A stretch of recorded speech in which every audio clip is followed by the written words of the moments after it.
நல்லபடியா பிறக்கணும். இல்லைன்னா நானே இந்த சுப்பிரமணியம் ஒரு வழி பண்ணிருப்பேன். மாப்பிள்ள, குழந்தை நல்லபடியா பிறக்கணும், தேவி நல்லா இருக்கணும்னு நீங்க நினைக்கிறீங்க. ஆனா அங்க நடக்கிறது வேற ஒரு அரசியல். அந்த குடும்பத்தோட நீங்க திரும்ப திரும்ப கனெக்ஷன்ல இருந்தீங்கன்னா உங்க வாழ்க்கையே கெட்டு போயிரும் மாப்பிள்ள.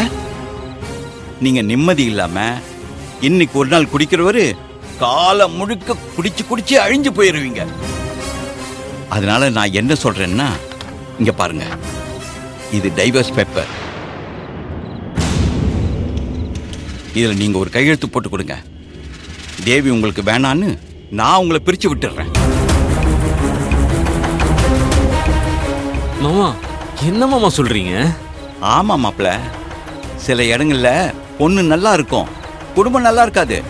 சில இடங்கள்ல குடும்பம் நல்லா இருக்கும், பொண்ணு கரெக்டா இருக்காது. இது ரெண்டுமே சரியில்லாத குடும்பமா இருக்கு. உங்களுக்கு அமைஞ்ச ரெண்டுமே அப்படிதான் இருக்கு.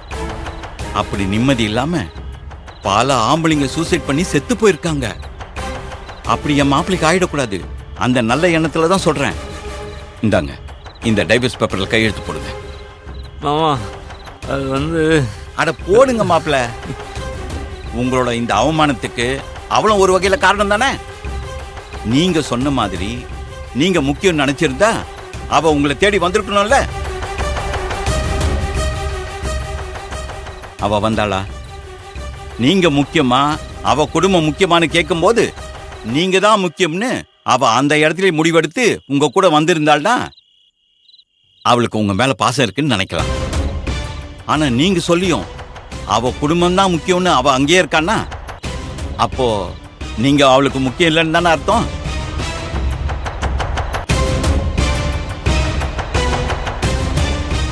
உங்களை வேண்டாம்னு முடிவு பண்ணி தான் அவ இங்க வராம இருக்கா.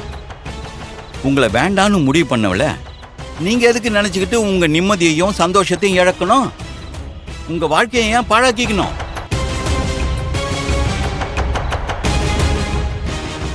இங்க பாருங்க மாப்பிள்ள, அந்த தேவிக்கு வேணா அவ குடும்பம் முக்கியமா இருக்கலாம். ஆனா எனக்கு என் மாப்பிள்ளையோட வாழ்க்கை தான் முக்கியம். நான் சொல்றது நல்லா யோசிச்சு பாருங்க. இதுக்கு அப்புறமும் அந்த தேவி உங்களுக்கு வேணுமான்னு நீங்க யோசிங்க. உங்களுக்கு தேவைன்னு தோணுதா?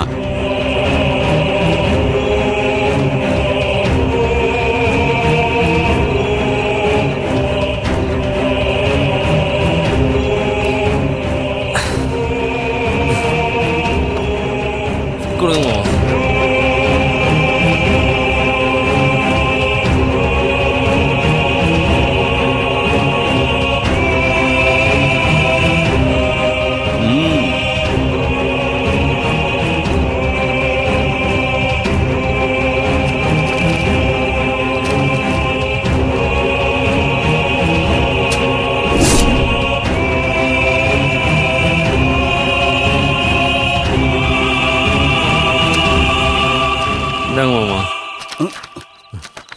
இது போதும் மாப்பிள்ள.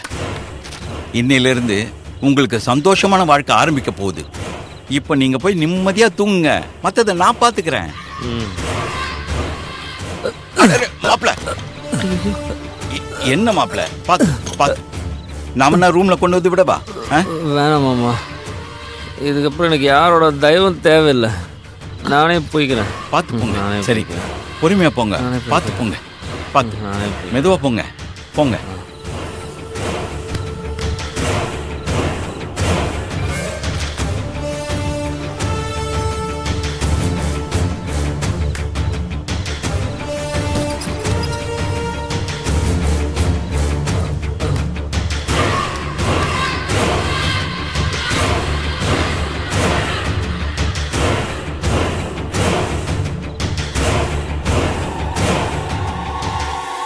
வள்ளி, என்னமோ உன் பையன் கையெழுத்து போட மாட்டான்னு சொன்ன, எப்படி கையெழுத்து வாங்கின பாத்தியா? இங்க பாரு. அது சரிண்ணே, ஆனா என் பிள்ளைய குடிக்க வச்சுட்டீங்களே. அட என்னம்மா நீ, உன் பிள்ளையோட குடிய காப்பாத்திருக்கனா? நீ குடிக்க வச்சுட்டேன்னு பேசிட்டு இருக்க. டைவர்ஸ் பத்திரத்துல கையெழுத்து வாங்கியாச்சுல்ல, இதை நீ அந்த தேவிக்கு அனுப்பி அவகிட்ட கையெழுத்து வாங்கிட்டீன்னா 2 பேரையும் பிரிச்சு விட்டுருவோம். அதுக்கப்புறம் நாம நினைச்சதெல்லாம் தானா நடக்கும்.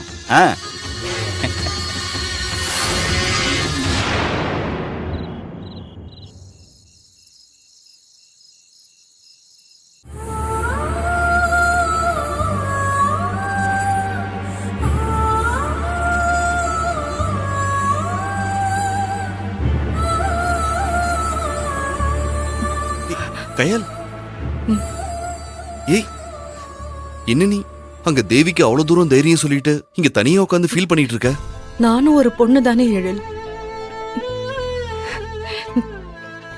என்னாலயும் எவ்வளவு கஷ்டத்தை தான் தாங்க முடியும். நானும் அழக்கூடாது, ஃபீல் பண்ணக்கூடாதுன்னு தான் கண்ட்ரோல் பண்ண ட்ரை பண்றேன். முடியல. என்ன மீறி அழுகையும் கண்ணீரும் வந்துருது. தேவியோட வளகாப்புக்கு விக்னேஷ் வந்ததை நினைச்சு சந்தோஷப்படுறதா இல்ல வந்த இடத்துல நடந்த பிரச்சனைய நினைச்சு துக்கப்படுறதான்னு தெரியல. திரும்ப திரும்ப அந்த குடும்பத்துக்கும் நம்ம குடும்பத்துக்கும் பிரச்சனை வந்துகிட்டே இருக்கிறது ஏனே எனக்கு புரியல. சம்பந்தமே இல்லாம சுப்பிரமணி குறுக்க வந்து ஏதோ எங்க மேல பாசம் இருக்கிற மாதிரி பிரச்சனை பண்றோம். தேவையே இல்லாம இந்த சரவணவேலு அவங்க வீட்டுக்கு போய் எங்களுக்கு நல்லது பண்றேன்னு கடைசியில கெட்டது பண்றான். அப்பா, இதெல்லாம் என்னைக்கு மாறும்? இந்த மாதிரி எல்லாம் எனக்கு தான் பிரச்சனை வருதா இல்ல எல்லா குடும்பத்திலயும் இப்படி எல்லாம் பிரச்சனை நடக்குமான்னு நானே பல நாள் யோசிச்சு நொந்து போயிருக்கேன். தேவிக்கு ஆறுதல் சொல்லி அவளை இப்போதைக்கு சமாதானப்படுத்தி இருந்தாலும் நாளைக்கு குழந்தை பிறந்ததுக்கு அப்புறம் என்னெல்லாம் பிரச்சனை வரும்னு நினைச்சா பயமா இருக்கு. சரி விடு கயல். இதுக்கு முன்னாடி நிறைய பிரச்சனைகளை தாண்டி அதையெல்லாம் கடந்து வந்திருக்க.